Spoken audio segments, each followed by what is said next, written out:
Hi, I'm Karuna. I'm the founder and executive director for Mind Oasis, and with me today is Livia Shapiro. Livia, how are you? I'm good, thanks. How are you? Good. Happy Hanukkah. Thank you.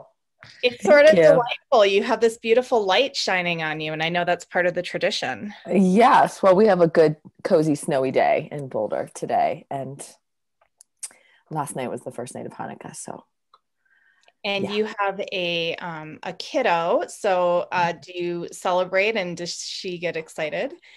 Yes. My daughter is, she's 4 3/4. The 3/4 is important to her. Great. Um, and she loves to sing. So she sings lots of songs and blessings. And at her school, they also do, she goes to a little Waldorf school. So they have, carols and lots of other sort of very earth-based songs and for the winter. And um, yeah, it's sweet. Very cool. Mhm. Well, usually I start out by asking where you are in the world, but you already revealed it. You're in the Boulder, Colorado area, which is fun. I'm just up the mountains from you. So you've lived in the Boulder area for a while, yes? Yes, 10 years, almost 11. Mhm. Well, there was a little stint where, in that almost 11 years, where I lived in Brooklyn for almost 2 years. So here for a while, there for a brief little stint, and then back. Yeah. Very cool. Mhm. And what in the world are you up to? So you're a yogi, and we're going to talk today. We're going to dive into your Somatic Therapy Workbook, but what else are you up to in the world? Well, let's see. I mean, I think first and foremost for me is mommying. Like that's really the at the top of the list. And like I mentioned, my daughter's four and change, and um, that feels like, yeah, the most important for me, and working with all of that. But then work life. I mean, I wrote this book. I'm looking for a copy of it in my office. I'll have to get up and get it. Yeah. So this book came out. This workbook came out earlier this week. So that's been a big chunk of the past year, was writing this book.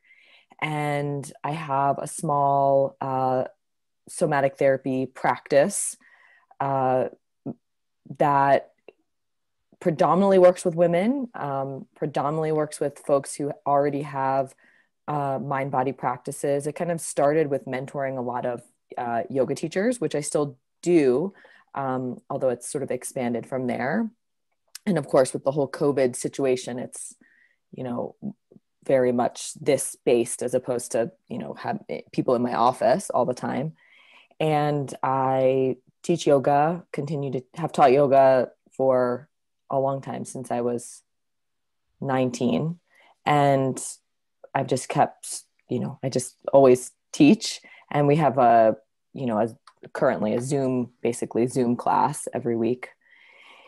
And, and I also have an online platform called Applied Psychology for Yogis, which essentially teaches somatic psychology to yoga practitioners and yoga teachers. And historically, I've run at least one, if not more, courses in a year. And a lot of people really knew me in that way, but I've been on a bit of a hiatus from that with the writing of the book and stuff. So there's a Yeah. lot of different pieces in the the world that is my work. There's some different streams in there. Mm-hmm. Yeah, but it's all really potent. And we'll get into the book itself just a little bit as a Sure. peek to the worldwide launch, which is happening on Mind Oasis next week. We're very excited. But I also know that you write poetry. Mm-hmm. And so can you just talk a little bit about your poetry and about maybe the less academic and more um,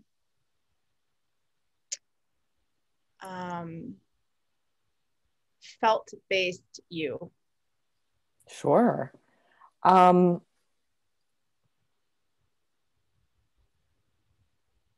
I don't know if what I write is poetry. Like I always, I have friends who are like actual trained poets. Like that's what they did in school. They know all the forms, things like that. And like my uncle is like, he's like a real poet. Like his stuff is like, in poetry, literary magazines, And so I sort of shy away perhaps from that term sometimes, because like I feel like, well, I'm sort of rogue. So and like I don't want to be disrespectful to like, the poetry is a very particular form with many different forms within it. I think what I write is memoir and free verse, and sometimes I stick to certain forms of poetry forms, but most of the time I don't. And it's very, like you said, it's really based on felt sense. Like, why is this word here versus there? Why is this stanza there, not there? Why did I break up the stanza in that way? I don't know. It's the felt sense. It's like how it feels in my body. So I write that, and I organize the flow of each piece really, really from my body. So that's my little sort of caveat there, my spiel there. For me, writing in that, and also I didn't even know that memoir and free verse was a thing until I was like, who writes like this? I don't even know what I'm doing. And I found this really amazing, book, maybe 2 summers ago, and it like had the genre listed, like memoir and free verse, and I was like, oh my God, that's what it is. That's what I do. So hence the term. Anyway, I mean, I write in that way because I am someone who feels a lot of feelings in a very big way. And one of my kind of mandates in life is to learn how to organize those feelings in coherent ways that don't take me under for too long, and don't and that the wake of them is not too big. I kind of grew up around adults who had a lot of big feelings inside, but had very sort of sideways expressions or implosions of them. And so, for me, learning how to work with what I would call big energy and to organize it in a way that's safe and coherent is like, that's really like my biggest work.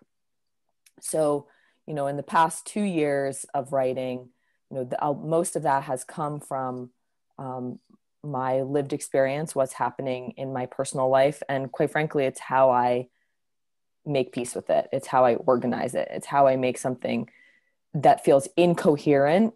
It makes it feel coherent to me.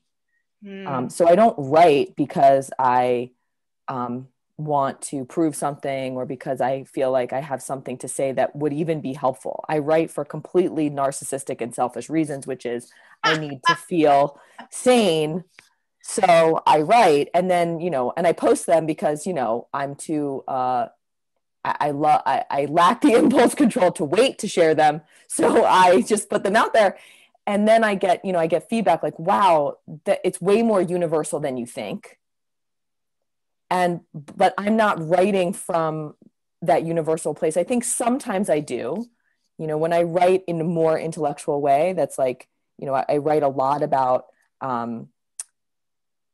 misogyny, patriarchy, narcissism, how to dismantle that. And there is a way in which I write about them that is very removed from my personal experience, that is really intended to be, to access intellectual parts of the brain. But when I'm writing kind of what you brought up, that memoir and free verse, I'm really just trying to organize my feelings and make art from pain. I mean, that's really the essential thing, is like, how do we make art from pain? And I've studied that a lot. Like a lot of the mentoring I've received in the past more than a decade, and the education I've received is really around how do you take your pain and make it into something that is artful, useful, and something that you can be comfortable wearing in your life.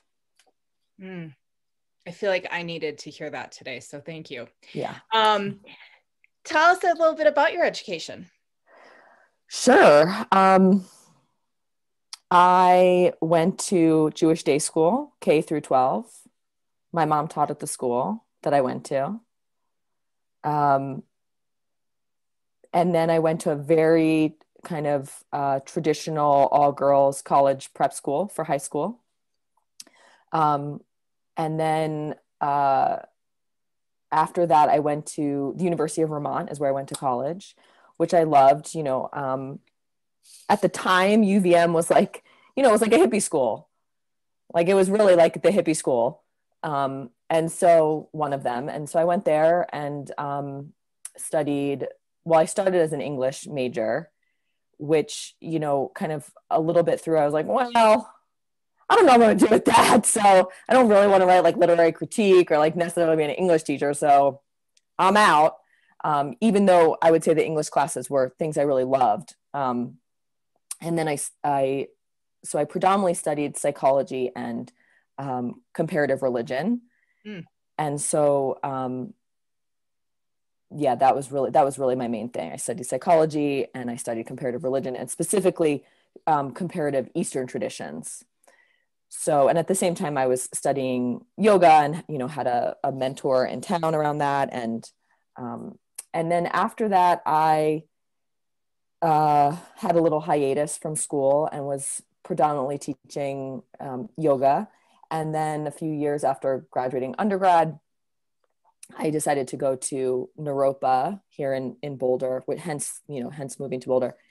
And I studied somatic counseling psychology in their master's program. So my master's degree is from that track, somatic counseling psychology.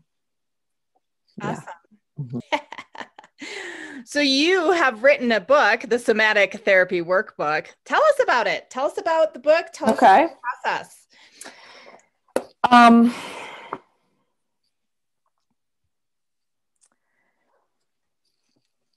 I was in a book proposal writing course to write a different book, to write a book about applied psychology for yogis. That was really the impulse. I mean, I actually wanted to like publish the memoir in free verse, and this editor was like, honey, I think you should do this other thing because that's going to get published like way faster. So let's hold off on your like creative explosion and just like, let's do the thing that you're really trained to do.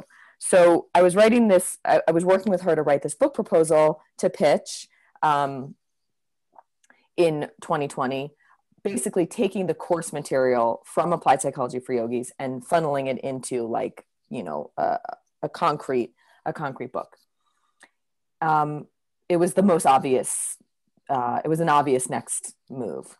And in the course of being in that, I get this like sort of random email from an acquisitions editor. And they're like, we believe that, somatics is like, that is the next, like that is the forefront.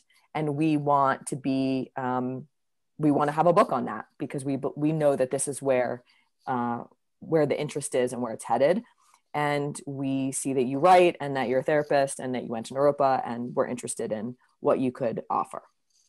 So we go through kind of like a little interview process, negotiations. Anyway, long story short, they approached me like, can you write this workbook? This is what we want. And so I was given, so we negotiated a contract that felt really good. And, I had a lot of freedom. They basically were like, what do you think is important? What is of value? They kind of told me, I knew it was workbook format. I kind of had a sense of the size of the audience that they wanted. And then I constructed a workbook to really meet that, but mostly of my own, it was mostly sort of my own volition there. Like I had a lot of freedom to pick and choose and decide. And, I chose to really go broad, I think, in this, and really bring as many people into the fold of understanding what somatics, what somatic psychology, what's somatic therapy, what that is. One of the big questions I get in my work with yoga teachers is we would always have these big discussions like, okay, break it down for me, Livia. Like, what are the different, like, what's the difference between somatic therapy, somatic psychology, somatic psychotherapy? Where does yoga fit into that? What are the different styles? And, so I brought a lot of that very concurrent inquiry into how I approach the book. And so the first section is really about understanding the landscape of somatics, somatic therapy, somatic psychology, really building a shared language. And it's sort of interesting, like, you know, you probably see this, like the term somatic, the term embodiment, the term therapy, the idea of moving our bodies as a therapeutic practice, it's becoming very commonplace, like much more so than it was 10 years ago. Like when I went to Naropa, like that, it was fringe. I mean, even just 10 years ago, the idea of like bringing somatics into yoga was like, what the F is that? You know, this is weird. But now it's like, I see tons of people who are bringing together like body, mind centering and yoga principles. But at first it was like, you know, Patty Townsend, like bringing together the BMC principles and yoga, like it was fringe. So just getting like a common landscape and kind of understanding what are the essential and the basics here. So that's the first section. It's much more intellectual. Then the second section is, I thought to myself, okay, what's the core DNA of all somatic practices? If we look at, you know, whether it's therapeutic, whether it's, you know, for psychologically or emotionally or for physical movement, like what really is shared across the board. And so I picked out 6 core principles of somatic psychology and somatic therapy, and really to really explore. And how do we, they're innate, they're essential to our humanness. So things like your body speaks through sensations, your body speaks through movement, you have impulses you can trust. So that's the premise. And then in each chapter of that section of exploring that essential sort of core genetic material of a somatic experience, we then, you know, I share the theory. So I'm presenting terms, concepts, theoretical knowledge around that. So there's a fair amount of like actual learning that's happening there. But then the key piece is like, how does that show up in your body? So we have a movement practice. Yeah. So there's a movement practice, a journal exercise, a creative practice, and then a real life engagement. So I'm basically saying, hey, here's the theory. And I illuminate that, right? Like I share a lot of memoir type story with the reader. But then it's like, okay, well, how does that show up in your body? Let's explore that. So, you know, ways to move, to find that and to feel into that, ways to integrate that with journaling, a creative endeavor. Like, you don't have to be an artist. It's like collage something, but it's like just something to access these different parts of your brain and your felt sense. And then that real life engagement component is like, okay, Livia, so how does this look in the grocery store? Yeah. How does this look when I'm picking my kid up from school, right? Like, because that's really where the rubber meets the road. Is like, what do you do in real life when you're really in that moment? So that's the second section. And then the third section is about taking those principles and really integrating them in a deeper layer, at a deeper level. But also, I also have it has this energy of like, I wanted to give the reader like, let's just like, you got to fill your basket. Like you need just like, I want to get as many tools in that basket as you could possibly have. So there's a kind of a little bit of a different pacing in it. And we talk about how do you cultivate ongoing embodiment practices, what resourcing is, how to cultivate that, how to work with your inner critic and resistance, how to build rituals that are completely somatic in nature. So things that really take the principles and then flush them out even more fully. So you see some repeat, some return to the earlier principles, but yet the flow is the same, right? Like here's the theory, here's a story about the theory, practice it in your body, integrate it in your body, apply it in real life. So it's theory, practice and experience, and then integration is really the flow. Who's your target audience? Like, I'm just thinking through the amount of yoga teachers out in the world. Mm-hmm. Is that who this is really aimed at? Yoga teachers? Who else? Definitely for yoga teachers. I mean, if you are a yoga teacher and you're wondering about how do I incorporate somatics into yoga, or how is yoga a somatic experience, or you are here's a common one, like you're practicing yoga and feelings come up when you're practicing, and like, why is that happening? So all of those kinds of questions, yes, that would, that for yoga teachers, I think this would be fantastic. I know it would be fantastic. But it's also for folks who maybe like you're in talk therapy and you're interested in the body. A lot of the trajectory of psychotherapy currently is really more and more and more and more and more incorporating the body, the felt sense, the somatic experience into a session. And so if you're a client who's, interested in following that and exploring that, this would be a great companion. If you're a therapist who has clients, or who wants ideas to put into the session, I try to gear things in that way too. I have an old friend who's a personal trainer, and she bought the book and she was like, oh my God, this is perfect. This is what we need. So it's anyone who's engaged in a body mind practice where you want to learn how that integrates, this is for them. And anyone who's already in the therapeutic realm who wants to bridge that gap, also for them. So it's a pretty broad audience, actually. Yeah, I'm very personally excited. I feel like my copy is on its way by Amazon. Thank you. And there you go, Jeff Bezos. I just made you more rich. I know, but like the thing is with people are always asking, like, should I buy from local? Should I buy from Amazon? Like, I'm only really learning about the publishing world now. And like, of course, you should buy from your local bookstore because it's your local bookstore and we should support our local bookstores. They're the lifeblood of our communities. However, if you buy on Amazon, it helps me because those rankings are dependent on the purchasing that happens, and those rankings get noticed. And so, like the other day, so many people bought the book that we were like, well within the top 100 of some of our categories. And like, that really does make a difference. So thank you either way. Yeah. And we use Smile Amazon. So it actually, the purchase also kicks back to MindOasis. So that's always exciting, right? Good. To have a little extra. Good. So next week, the 16th of December at 7:00 Central, you are coming on to talk about the book, to do a reading, maybe to offer some sort of practice over an hour. And you can find out more about that at mindoasis.org. And I believe you go to the tab that says engage, and then you'll see author spotlight, and Livia is there. Livia, what's your truth? My truth is that everyone has access to a real, in the moment, felt sense experience of themselves and their life.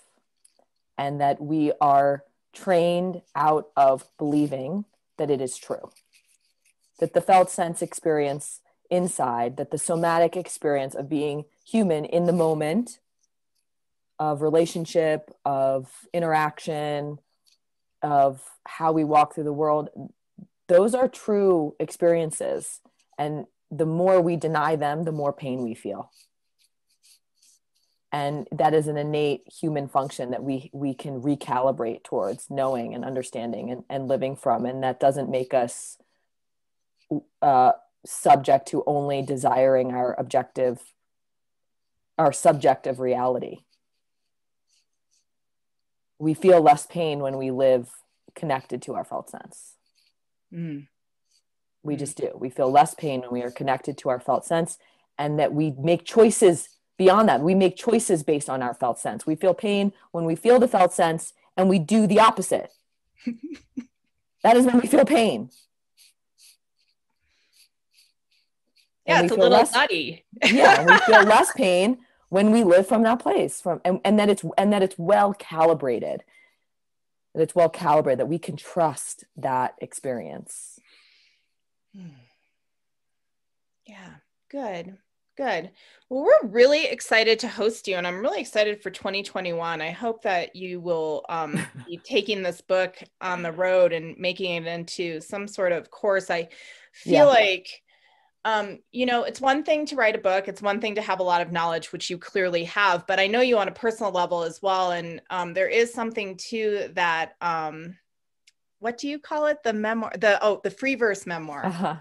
There is something to your involvement in the ecstatic dance community. And there is something to the awesome playlists that you make and share on Spotify that I feel like the world really can benefit from such a rich tapestry that you bring alive in your life. And I know you have life just like everyone else does, but my point is that is the point. And that's something on Mind Oasis that we really, I think, pride ourselves in.